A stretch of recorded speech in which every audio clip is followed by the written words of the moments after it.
శ్రీ గురుభ్యో నమః. ఓం శ్రీ మాత్రే నమః. ఈటీవీ ప్రేక్షకులకి నమస్కారం. శుభమస్తు కార్యక్రమానికి స్వాగతం. ఈనాటి శుభమస్తు కార్యక్రమంలోని గ్రహఫలం అంశంలో ద్వాదశ రాశుల వారి ఫలితాలు, వారు చేసుకోవలసిన పరిహారాలు, అలాగే ఈరోజు షట్తిల ఏకాదశి సందర్భంగా పాటించాల్సిన నియమాలు ఏమిటి అనే విషయాన్ని శ్రీరస్తు అనే అంశంలో తెలుసుకుందాం. ముందుగా ఈనాటి పంచాంగం. స్వస్తి శ్రీ చాంద్రమాన క్రోధినామ సంవత్సరం, ఉత్తరాయణం, హేమంత ఋతువు, పుష్యమాసం. ఈరోజు తిథి బహుళ ఏకాదశి, సాయంత్రం 6:24 వరకు. నక్షత్రం జ్యేష్ఠ, ఇవాళ పూర్తిగా ఉంది. రాహుకాలం ఉదయం 9 గంటల నుంచి 10:30 వరకు. ఇక ఈరోజు గ్రహస్థితి ఏ విధంగా ఉంది అనే విషయాన్ని పరిశీలిద్దాం. గురువు వక్రగతిలో వృషభ రాశిలో సంచారము, కుజుడు వక్రగతిలో మిథున రాశిలోను, కేతువు కన్యా రాశిలోను, రవి బుధులు మకర రాశిలోను, శుక్ర శనులు కుంభరాశిలోను, రాహువు మీనరాశిలోను సంచరిస్తున్నారు. ఈ గ్రహస్థితి ఆధారంగా ద్వాదశ రాశుల వారికి ఏ విధంగా ఉంటుంది అనే విషయాన్ని పరిశీలిద్దాం. ముందుగా మేషరాశి.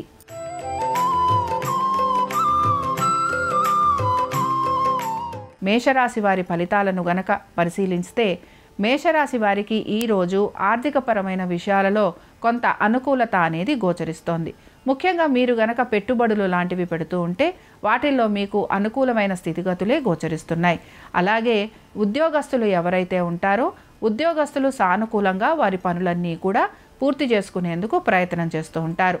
చేసుకున్న మార్పులు ఏవైతే ఉన్నాయో ఉద్యోగరీత్యా అవి మీకు అనుకూలంగా ఉంటాయనే చెప్పుకుంటున్నాం.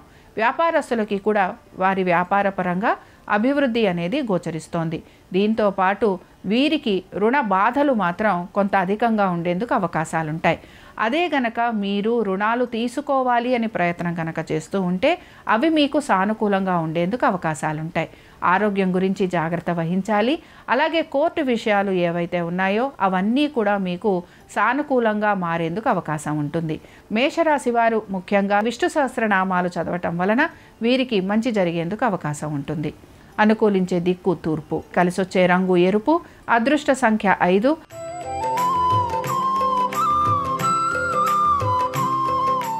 వృషభ రాశి వారికి ఈరోజు ఆర్థికంగా అనుకూలమైన స్థితిగతులే గోచరిస్తున్నాయి. అలాగే ఉద్యోగ వ్యాపారాల రీత్యా కూడా వీరికి అనుకూలంగా ఉంటుందని మనం చెప్పుకుంటున్నాం. బంధుమిత్రుల్ని కలిసేందుకు అవకాశం ఉంటుంది. దీంతో పాటు ఆలయ దర్శనాలు చేసుకునేందుకు ఎక్కువగా మీరు మక్కువ అనేది చూపిస్తూ ఉంటారు. సంతానానికి ఈరోజు చాలా వరకు అనుకూలంగా ఉంటుందని చెప్పుకుంటున్నాం. పెట్టుబడులు పెడుతున్న వారికి కూడా ఈరోజు అనుకూలంగా ఉంటుందని మనం భావిస్తున్నాం. కోర్టు విషయాలు ఏవైతే ఉన్నాయో ఇవన్నీ కూడా కొంతవరకు మీకు అనుకూలంగా ఉంటాయనే మనం చెప్పుకుంటూ, శత్రువుల పైన కూడా మీరు విజయాన్ని సాధిస్తారు అని మనం చెప్పుకోవచ్చు. మొత్తం మీద ఈరోజు వృషభ రాశి వారికి అనుకున్న అన్ని పనులలోనూ విజయం అనేది లభించబోతోంది. స్త్రీలు ముఖ్యంగా ఉద్యోగస్తులు ఎవరైతే ఉన్నారో వారికి చాలా సానుకూలంగా ఉండబోతోంది. వృషభ రాశి వారు ఈరోజు కృష్ణాష్టకం చదవటం కానీ వినటం కానీ చేయటం, అలాగే స్వామివారి దర్శనం చేసుకోవటం వలన వీరికి మంచి శుభ ఫలితాలు కలిగేందుకు అవకాశం ఉంటుంది. అనుకూలించే దిక్కు వాయువ్యం, కలిసొచ్చే రంగు ఆకుపచ్చ, అదృష్ట సంఖ్య 3.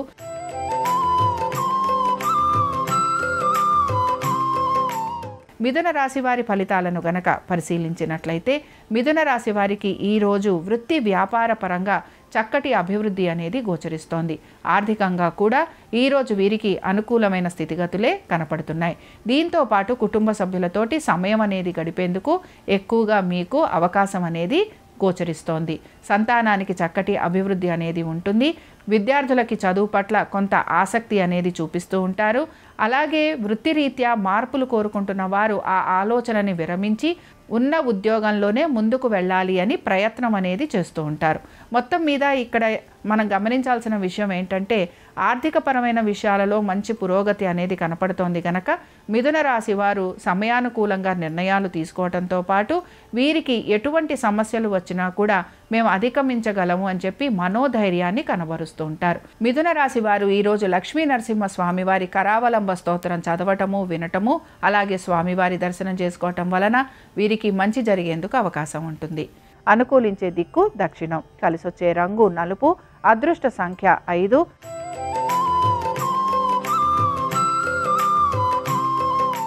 కర్కాటక రాశి వారు మాత్రం వీరి ఖర్చుల గురించి జాగ్రత్త వహించాలి, ఆరోగ్యం గురించి తగిన శ్రద్ధ తీసుకోవాలి, రుణ బాధలు అధికంగా ఉండే అవకాశాలుంటాయి, శత్రు భయం అధికంగా ఉంటుంది, కోర్టు విషయాలు ఏవి కూడా సమంజసంగా ముందుకు వెళ్లేందుకు అవకాశాలు కనిపించటం లేదు. అలాగే వృత్తి రీత్యా వ్యాపార రీత్యా కొంత ఇబ్బందులు అనేవి లేకపోయినా అందులో వీరికి ఆనందం అనేది కూడా కనిపించదు. మొత్తం మీద ఈరోజు కర్కాటక రాశి వారు ప్రతి విషయంలోనూ జాగ్రత్తగా అడుగులు ముందుకు వేయాలని చెప్పుకుంటున్నాం. అలాగే కర్కాటక రాశికి చెందిన స్త్రీలు వారి ఆరోగ్యం గురించి జాగ్రత్త వహించాలి, దుబారా ఖర్చులు చేయకుండా ఉండేందుకు ప్రయత్నం చేయాలి, బంధుమిత్రులతోటి కొంతవరకు మాట పట్టింపులు రాకుండా ఉండేందుకు ప్రయత్నం చేయాలి. కర్కాటక రాశి వారు మాత్రం ఖచ్చితంగా విష్ణు సహస్రనామాలు చదవటము, వినటము, అలాగే విష్ణువాలయ దర్శనాలు చేసుకోవటం వలన వీరికి శుభ ఫలితాలు కలిగేందుకు అవకాశం ఉంటుంది. అనుకూలించే దిక్కు ఈశాన్యం, కలిసొచ్చే రంగు ఆకుపచ్చ, అదృష్ట సంఖ్య 7.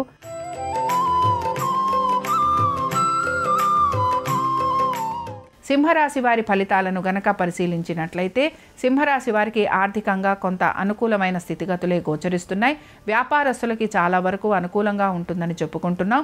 దీంతో పాటు ప్రభుత్వ ఉద్యోగులకి మంచి గుర్తింపు రావడంతో పాటు ఆర్థికమైన అనుకూలత అనేది గోచరిస్తోంది.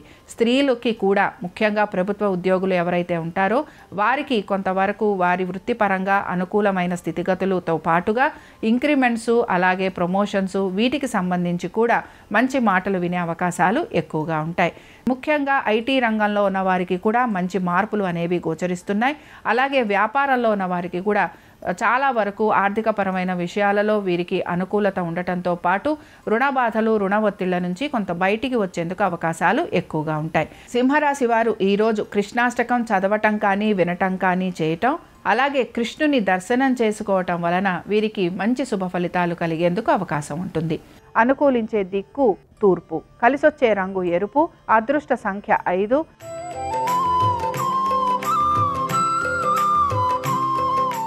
కన్యా రాశి వారి ఫలితాలను గనక పరిశీలించినట్లయితే కన్యా రాశి వారికి ఉద్యోగ వ్యాపారాల రీత్యా ఈరోజు మంచి అభివృద్ధి అనేది గోచరిస్తోంది. ముఖ్యంగా ఎవరైతే వాణిజ్య రంగాలలో ఉంటారో, ఎవరైతే మీడియా అలాగే మార్కెటింగ్ రంగాలలో ఉంటారో వారికి ప్రత్యేకంగా ఆర్థికంగా కలిసొస్తుందని మనం చెప్పుకోవచ్చు. ఎప్పటి నుంచో వాయిదా పడుతున్న పనులన్నీ కూడా ఈరోజు ముందుకు సాగుతాయని మనం భావించవచ్చు. సంతానానికి ఈరోజు అనుకూలంగా ఉంది. విద్యార్థులకి కూడా అనుకున్న విధంగా వీరు మార్కులు తెచ్చుకునే అవకాశాలు ఎక్కువగా గోచరిస్తున్నాయి. పోటీతత్వ పరీక్షలలో ఎవరైతే పాల్గొంటున్నారో వారికి కూడా ఈరోజు అనుకూలంగా ఉంటుందని మనం చెప్పుకోవచ్చు. వ్యాపారస్తులకి ఆర్థికమైన అభివృద్ధితో పాటు వాళ్ళ వ్యాపార పరంగా కూడా మంచి అభివృద్ధి అనేది గోచరిస్తోంది. కన్యా రాశి వారు ఈరోజు వెంకటేశ్వర స్వామివారి ఆరాధన చేయటము, అలాగే స్వామివారి దర్శనం చేసుకోవటం వలన కలుగుతున్న ఆటంకాలు తొలగిపోతాయి. అనుకూలించే దిక్కు నైరుతి, కలిసొచ్చే రంగు ఆకుపచ్చ, అదృష్ట సంఖ్య 1.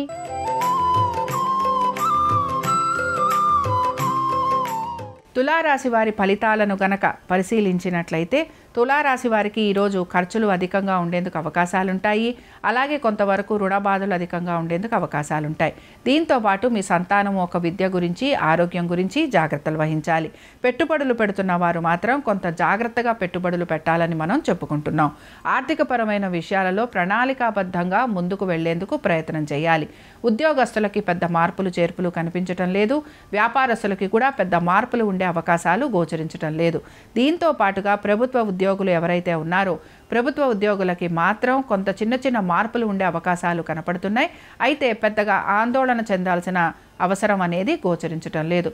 ఆర్థిక పరంగా కొంత ఇబ్బందులు అనేవి ఎదుర్కొంటున్నా మీరు కనుక ప్రణాళికాబద్ధంగా ముందుకు వెళితే ఆ ఇబ్బందుల నుంచి కూడా బయటికి వచ్చేందుకు అవకాశం ఉంటుంది. తులారాశి వారు ఈరోజు సీతారాముల స్వామివారి దర్శనం చేసుకోవటం కానీ, అలాగే రామరక్షా స్తోత్రం చదవటం వలన వీరికి మంచి శుభ ఫలితాలు కలుగుతాయని మనం చెప్పుకోవచ్చు.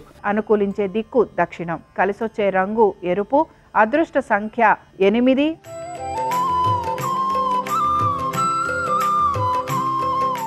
వృశ్చిక రాశి వారి ఫలితాలను గనక పరిశీలించినట్లయితే వృశ్చిక రాశి వారు వారి యొక్క ఆస్తిపాస్తుల మీద ఎక్కువగా శ్రద్ధ పెట్టే అవకాశాలుంటాయి. పనుల విషయంలో కొంత నిరాసక్తిగా ఉంటారని చెప్పుకోవచ్చు. పనులని వాయిదా వేసే అవకాశాలు కూడా ఎక్కువగా ఉంటాయి. ఏ పని తలబెట్టినా కూడా దీన్ని తర్వాత పూర్తి చేద్దాము అని చెప్పి ఎక్కువగా ఆలోచన అనేది చేస్తూ ఉంటారు. వ్యాపారస్తులకి కూడా వ్యాపార పరంగా కొంత ఒత్తిడి అనేది కనపడుతోంది. ఆర్థికంగా ఇబ్బంది అనేది మాత్రం గోచరించటం లేదు. దీంతో పాటు పెట్టుబడులు పెడుతున్న వారు ఎవరైతే ఉన్నారో పెట్టుబడులు పెడుతున్న వారికి మాత్రం కొంతవరకు ఆర్థికంగా పురోగతి అనేది సూచిస్తోంది. ముఖ్యంగా ప్రభుత్వ ఉద్యోగాలు చేస్తున్న వారు ఎవరైతే ఉంటారో ప్రభుత్వ ఉద్యోగులకి మాత్రం చాలా వరకు అనుకూలంగా ఉంటుందని చెప్పొచ్చు. అలాగే వృత్తిరీత్యా వీరికి కొన్ని మార్పులు ఉండే అవకాశాలు ఉంటాయి. అలాగే స్థల మార్పులు ఉండే అవకాశాలు కూడా ఎక్కువగా గోచరిస్తున్నాయి. ఈరోజు వీరు విష్ణు సహస్రనామాలు చదవటము, వినటము, అలాగే స్వామివారి దర్శనం చేసుకోవటం వలన వీరికి మంచి శుభ ఫలితాలు కలుగుతాయని చెప్పుకోవచ్చు. అనుకూలించే దిక్కు నైరుతి, కలిసొచ్చే రంగు ఎరుపు, అదృష్ట సంఖ్య 8.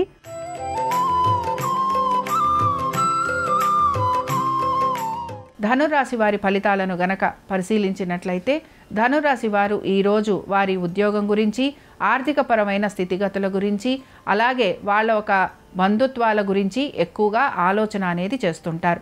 ముఖ్యంగా ఉద్యోగస్తులకి మాత్రం ఆర్థికంగా చాలా అనుకూలంగా ఉండబోతోంది. అలాగే వీరు చేసిన ప్రతి పనిలోనూ వీరికి విజయావకాశాలు ఉంటాయి. పేరు ప్రఖ్యాతులు వచ్చే అవకాశాలు ఖచ్చితంగా గోచరిస్తున్నాయి. ఇక కుటుంబానికి సంబంధించి మీరు గనక ఆస్తిపాస్తులు ఏమైనా సమకూర్చుకోవాలి అనుకుంటే దానికి సంబంధించి కొంత ప్రణాళికలు అనేవి చేస్తూ ఉంటారు. అలాగే మీకున్న రుణాలు ఏవైతే ఉన్నాయో వాటిని తీర్చే ప్రయత్నం కూడా ఈరోజు ఖచ్చితంగా చేస్తారని మనం చెప్పుకోవచ్చు. ఇక వ్యాపారస్తులు ఎవరైతే ఉన్నారో వ్యాపారస్తులకి ఈరోజు చాలా వరకు అనుకూలంగా ఉంటుంది. అలాగే వ్యాపారాల్లో చక్కటి అభివృద్ధి అనేది గోచరిస్తోంది. దీంతో పాటు ప్రభుత్వ ఉద్యోగులకి మాత్రం ఈరోజు ఆర్థికంగా అనుకూలంగా ఉండటంతో పాటు సమయానుకూలంగా వీరు పనులన్నీ కూడా పూర్తి చేసుకుంటూ వస్తారు గనక వీరికి మంచి పేరు వచ్చేందుకు అవకాశం ఉంటుంది. ధనురాశి వారు ఈరోజు హయగ్రీవ స్తోత్రం చదవటం కానీ వినటం కానీ చేయటం వలన వీరికి మంచి శుభ ఫలితాలు కలుగుతాయి. అనుకూలించే దిక్కు దక్షిణం, కలిసొచ్చే రంగు ఆకుపచ్చ, అదృష్ట సంఖ్య 3.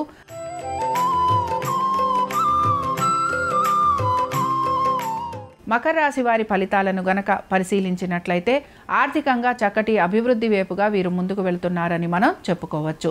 వ్యాపారస్తులకి కూడా చాలా వరకు అనుకూలంగా ఉంటుంది. వ్యాపార పరంగా వీరికి అభివృద్ధి అనేది కూడా గోచరిస్తోంది.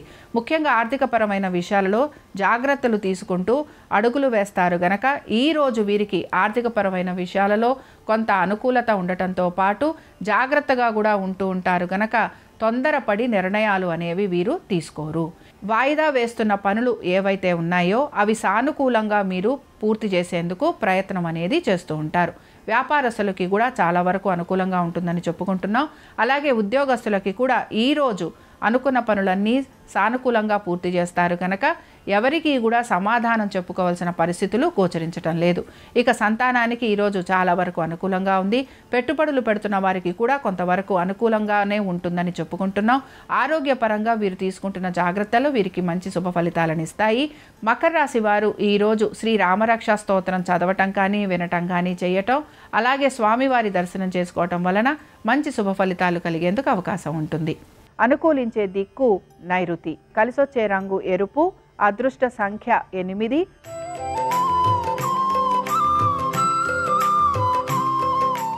కుంభరాశి వారి ఫలితాలను గనక పరిశీలించినట్లయితే కుంభరాశి వారికి ఈరోజు ఆర్థికంగా కొంత అనుకూలత అనేది ఉంటుంది. అలాగే దీంతో పాటు పెట్టుబడులు పెట్టాలి అని చెప్పి ఎక్కువగా ఆకాంక్షిస్తూ ఉంటారు. పెట్టుబడులు కూడా కొంత పెద్ద భారీ మొత్తాలలో పెట్టే అవకాశాలు ఎక్కువగా ఉంటాయి.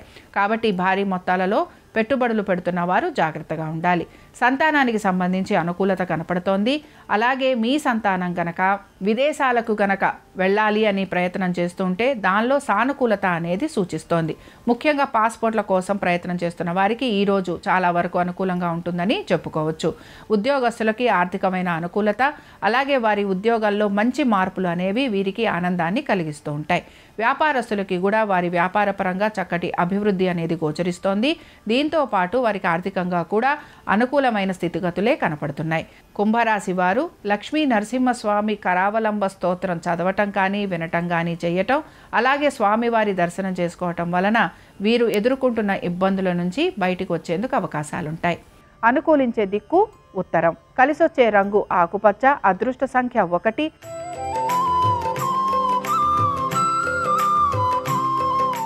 మీనరాశి వారి ఫలితాలను గనక పరిశీలించినట్లయితే మీనరాశి వారికి వీరి యొక్క వైవాహిక జీవితం గురించి, అలాగే వీరి యొక్క బంధుమిత్రుల గురించి, దీంతో పాటు వీరి వ్యాపారం గురించి వీరు ఆలోచన అనేది ఎక్కువగా చేస్తారు. వీటితో పాటుగా ముఖ్యంగా వీళ్ళ కోర్టు సమస్యల గురించి, అలాగే అన్నదమ్ముల వివాదాల గురించి, వీటి మీద కూడా వీరు పునరాలోచన చేసే అవకాశాలు ఎక్కువగా గోచరిస్తున్నాయి. సంతానానికి సంబంధించి అనుకూలంగా ఉంటుంది. ఇంటికి సంబంధించి కొంత చిన్న చిన్న రిపేరింగ్ వర్కులు ఉండే అవకాశాలు ఉంటాయి. వాహనాలు నడుపుతున్నప్పుడు జాగ్రత్త వహించాలి. బంధుమిత్రులతోటి వాదోపవాదాల జోలికి వెళ్ళకూడదు. అలాగే ఈ రాశి వారు తొందరపడి నిర్ణయాలు తీసుకోకూడదు. దీంతో పాటు ఆలయ దర్శనాలు చేసుకునే అవకాశాలు ఎక్కువగా ఉంటాయి. మీ సంతానం గురించి, వారి యొక్క అభివృద్ధి గురించి మీరు ఎక్కువగా కాంక్షిస్తూ ఉంటారు. ముఖ్యంగా ఉద్యోగస్తులకు ఎటువంటి ఇబ్బంది అనేది లేకపోయినా వ్యాపారస్తులకి మాత్రం కొంచెం చిన్న చిన్న ఇబ్బందులు అనేవి కనపడుతున్నాయి. మీనరాశి వారు ఈరోజు వెంకటేశ్వర వజ్రకవచం చదవటం కానీ, వినటం కానీ చేయటం వలన, అలాగే వెంకటేశ్వర స్వామి వారి దర్శనం చేసుకోవటం వలన మీకు శుభ ఫలితాలు కలిగేందుకు అవకాశం ఉంటుంది. అనుకూలించే దిక్కు ఉత్తరం. కలిసొచ్చే రంగు నలుపు. అదృష్ట సంఖ్య 8. ఇవి ద్వాదశ రాశుల వారి ఫలితాలు. శనివారం సందర్భంగా ఆ వెంకటేశ్వర స్వామి వారి అనుగ్రహం ద్వాదశ రాశుల వారి మీద పరిపూర్ణంగా ఉండాలని ఆశిస్తూ స్వస్తి. శ్రీరస్తు శుభమస్తు. ఈరోజు షట్ తిల ఏకాదశి. ఈ సందర్భంగా నువ్వులను 6 రకాలుగా వినియోగిస్తే సమస్త జాతక దోషాల తీవ్రతను తగ్గింపజేసుకోవచ్చు, సమస్త శుభాలను సిద్ధింపజేసుకోవచ్చు. ముందుగా నువ్వుల పిండి శరీరానికి రాసుకొని అభ్యంగన స్నానం చేయాలి. ఇది మొదటిది. రెండవది, స్నానం చేసే నీటిలో నువ్వులు కలుపుకొని ఆ నీటితో స్నానాన్ని ఆచరించాలి. మూడవది, స్నానం చేసిన తర్వాత 1 గ్లాసులో నీళ్లు తీసుకొని అందులో నువ్వులు కలిపిన నీటిని స్వీకరించాలి. నాలుగవది, నువ్వులను ఆహార పదార్థాల్లో వినియోగించి ఆ ఆహారాన్ని స్వీకరించాలి. ఐదవది, ఎక్కడైనా దేవాలయ ప్రాంగణంలో నువ్వులు ఎవరికైనా దానం ఇవ్వాలి. ఆరవది, నువ్వులతో దైవాన్ని పూజించాలి. పరమశివుణ్ణి నువ్వులతో పూజించి శివపూజకు వినియోగించిన ఆ నువ్వులు గోమాతకు ఆహారంగా తినిపించాలి. ఇలా షట్ తిల ఏకాదశి సందర్భంగా నువ్వులను 6 రకాలుగా వినియోగించినట్లయితే సమస్త శుభాలను సిద్ధింపజేసుకోవచ్చు. వీలైతే నవగ్రహ ఆలయంలో శని విగ్రహానికి నువ్వుల నూనెతో అభిషేకం చేయించుకుంటే చాలా మంచిది. అంతేకాకుండా పరమశివుడి దగ్గర నువ్వుల నూనె దీపాన్ని శివాలయ ప్రాంగణంలో వెలిగిస్తే చాలా మంచిది. అంతేకాకుండా పడమర దిక్కులో మట్టి ప్రమిదలో నువ్వుల నూనె పోసి దీపం వెలిగించి ఆ దీపంలో కొన్ని నల్ల నువ్వులు వేసి నువ్వుల దీపాన్ని గృహంలో పడమర దిక్కులో వెలిగించడం ద్వారా కూడా సమస్త శుభాలను సిద్ధింపజేసుకోవచ్చు.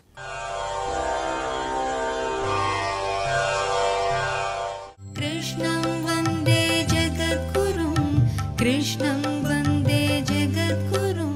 శాస్త్రము యొక్క బోధ, గురువు యొక్క బోధ మనసులోకి వెళ్ళి స్థిరపడితే ఇంద్రియాలని గెలవడానికి మార్గం సాధ్యం అవుతుంది. ఉపాసనలో భగవంతుడికి దగ్గరగా జరిగి పక్కకి చేరడానికి అవకాశం కలుగుతుంది. భాగవతం చేసేటటువంటి మహోత్కృష్టమైన ప్రయోజనం ఏమి అంటే, బాహ్యంలో లీల, ఒక కథ, అది విన్నంత మాత్రం చేత రచన చేసినటువంటి వ్యాసుల వారి యొక్క భిక్ష అనండి, పోతన గారి భిక్ష అనండి, ఆర్ద్రత కలిగినటువంటి మనసు కృష్ణ పాదముల యొక్క సంస్పర్శమును పొందుతుంది. అథవా ఆంతరమైనటువంటి విషయము కానీ సుబోధకమైందనుకోండి, అది ఉపాసన క్రమాన్ని దిద్ది ఈశ్వరుడి వైపుకి తీసుకెడుతుంది. ఎందుకని అంటే మీరు ఒక్క విషయాన్ని జాగ్రత్తగా గమనించవలసి ఉంటుంది. ఉపాసన అనేటటువంటిది అంతా కూడా కదలికతో కూడుకున్నదై ఉంటుంది. కదలడం ప్రయోజనమై ఉండదు, ఎటు కదలాలో తెలుసుకుని కదలాలి. అందుకే ఉపాసన యందు ఏదో చేసేస్తున్నామని చెయ్యడం ప్రధానం కాదు, ఏది చెయ్యాలో తెలుసుకుని చెయ్యడం ప్రధానం అవుతుంది.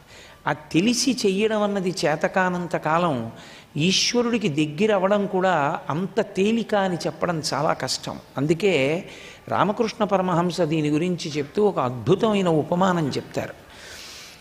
దక్షత లేనటువంటి గురువు చేతిలో పడినటువంటి శిష్యుడు ఎలా ఉంటాడు అంటే, అది పెద్ద కప్ప, పట్టుకున్నది బురదపాం, దాన్ని చంపడానికి కావలసినంత విషము బురదపాము దగ్గర లేదు, పోని మింగడానికి కావలసినంత పెద్ద నోరు లేదు, పోని వదిలిపెడుతుందా అంటే వదిలిపెట్టదు. అది త్రాచుపాం అనుకోండి, ఒక్క కాటు చాలు చచ్చిపోవడానికి. సమర్థత కలిగిన గురువు అనుకోండి, ఒక్క మాట చాలు శిష్యుణ్ణి మార్చడానికి. సమర్థత లేదనుకోండి, అది ఉపాసనకి దూరం అవుతుంది. కదలికలో ఎటువైపు వెళ్ళాలి అనేటటువంటి దాంట్లో అసలు మార్గం తెలియకుండా కదలడం ఈశ్వరుడికి దూరం అవడానికి కారణం అవుతుంది. అందుకే అసలు మనుష్య జీవితం యొక్క ప్రయోజనం అంతా ఎక్కడుంటుంది అంటే లోపలికి వెళ్ళేటటువంటి వాటిని చాలా జాగ్రత్తగా నియంత్రించి తీసుకోవడంలో ఉంటుంది. పసిబిడ్డడికి పట్టేటటువంటి ఆహారం పాలు ఎంత జాగ్రత్తగా ఇస్తారో, ఆఖరికి పాల సీసా కూడా మరుగునీళ్లతో కడిగి పాలు పోసి ఎలా పడతారో, ఇంద్రియముల గుండా లోపలికి వెళ్ళేటటువంటి విషయంలో అంత జాగ్రత్త సాధకుడు తీసుకోవలసి ఉంటుంది. లేకపోతే అజామీలోపాఖ్యానంలా కంటి గుండా వెళ్ళినటువంటి ఒక చిన్న ప్రేరణ చాలు, అకస్మాత్తుగా పైనుంచి జారి కింద పడిపోతాడు. ఎంత పడిపోతాడన్నది ఇక చెప్పలేం. అందుకే ఇంద్రియములను గెలిచాను అనేటటువంటి స్థితిని పొందే వరకు, వాటిని గెలిచానని నమ్మకం కలగడం కూడా చాలా కష్టం. ఇంద్రియాని బలిష్టాని ననియుక్తాని మానద అపక్వస్య ప్రకుర్వంతి వికారాం స్థాననీకశః అంటాడు వ్యాసభగవానుడు దేవీ భాగవతంలో. అసలు ఈ ప్రపంచంలో అన్నిటికన్నా బలమైనవేవి అంటే ఇంద్రియములు ఒక్కటే. అంత బలం ఇంద్రియాలు. ఆ ఇంద్రియములను శుద్ధి చేసి ఈ జన్మలో కాదు, కొన్ని కోట్ల జన్మలుగా లోపలికి వెళ్ళిపోకూడనివి ఏ ఉన్నాయో అవి వెళ్ళిపోయినటువంటి కారణాన్ని సంస్కరించి మళ్ళీ ఆ నాడుల గుండా జ్ఞానము ప్రకాశించేటట్టు, జ్ఞానము ప్రబోధమయ్యేటట్టు చెయ్యగలిగినటువంటి దక్షత కలిగినటువంటి లీలలతో కూడినటువంటి అద్భుతమైనటువంటి పురాణము శ్రీమద్భాగవతం.